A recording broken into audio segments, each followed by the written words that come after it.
And here we go again. I didn't think I'd have to make another one of these videos for at least a couple of years.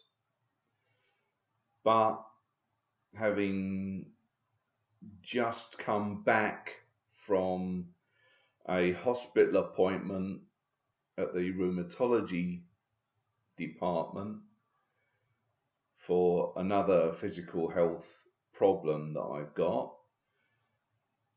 I come home and find a letter from the Health Assessment Advisory Service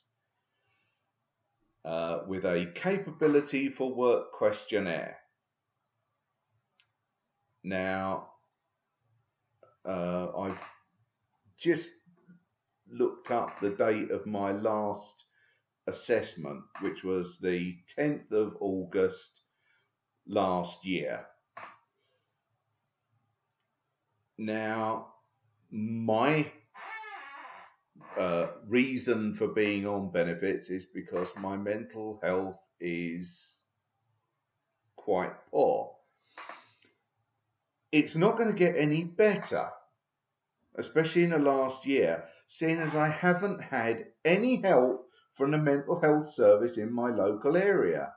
The reason being, there have been cuts to the service, and when I was last seen by anybody, I was told that the cuts were 50% of the psychotherapy team. So I'm hardly going to get any better if I can't get any help. I'm on plenty of medications, all of which have side effects that hurt me. And now, after having a pretty appalling year, I mean, just this time last year, I was coming down with pneumonia, which didn't leave until the middle of January this year, plus other mental health problems just piling on top. I now have to go through the entire process again. Now, I know this is just a questionnaire, and it could be that all they'll do is rubber stamp it. But why? Why do we have to keep justifying, me and all the other people with physical disabilities, sensory impairments, or mental health problems that stop them working? Why do we have to keep justifying the pittance that we get? It's just horrible. And I'm lucky, at the moment I'm still on ESA. The move to universal credit hasn't happened in my area yet. But I'm worried about that.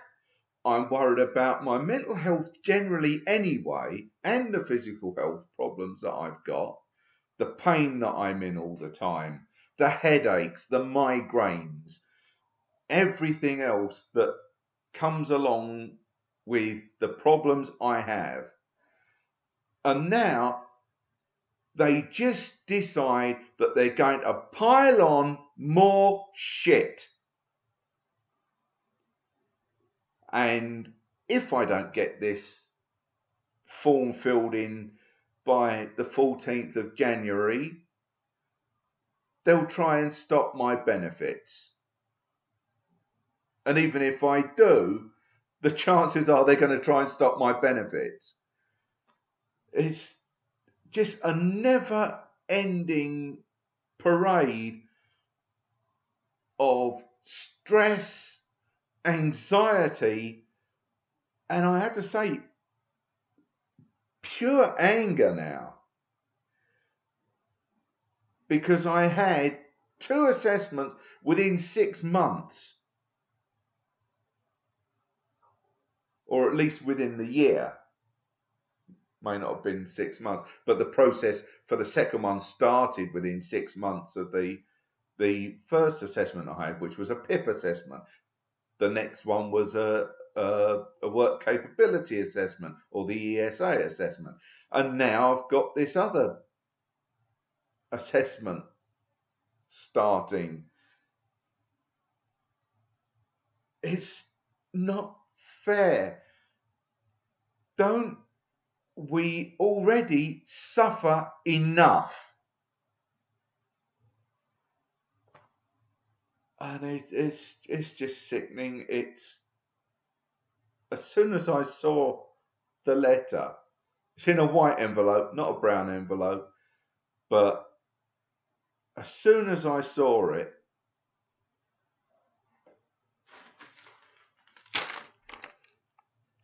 important information. This is not a circular, private and confidential. As soon as I saw that and how thick it was, I knew this was the start of another assessment process.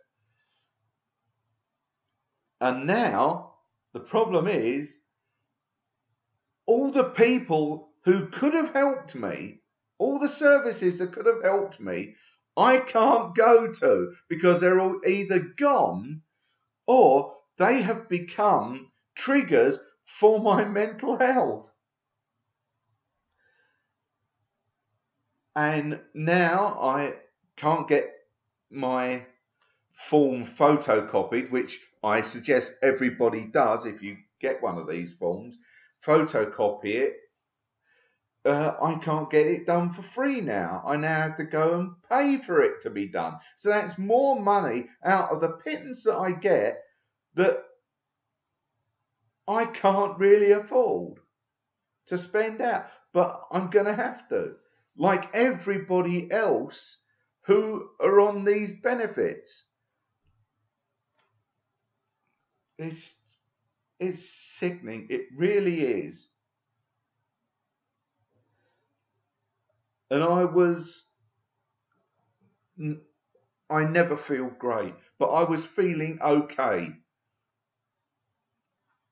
But this has just thrown me into yet another turmoil. And I just don't know what to do now. Anyway, this looks like it's going to be the first in another part of the DWP benefits assessment chronicles. So thanks for listening, and if you give a toss about people on benefits, please share this video, because people need to know. And in fact, when you go to my channel on YouTube and share the entire playlist of the DWP Chronicles, because people just don't believe that we are put through all this crap, and it's not fair. It's not fair on people who are already vulnerable. I'm lucky. I'm so far gone in terms of worrying about what people think that I am willing to stand up and keep making these sorts of videos. But there are people out there who either can't because they haven't got the technology, or can't because they just don't want to, are not confident enough to share. I'm not confident enough to share. I am just don't care about myself anymore. So, like I said, if you care about people who are going through this sort of process, please do share this. And I suppose I'll see you very soon. Thanks for watching.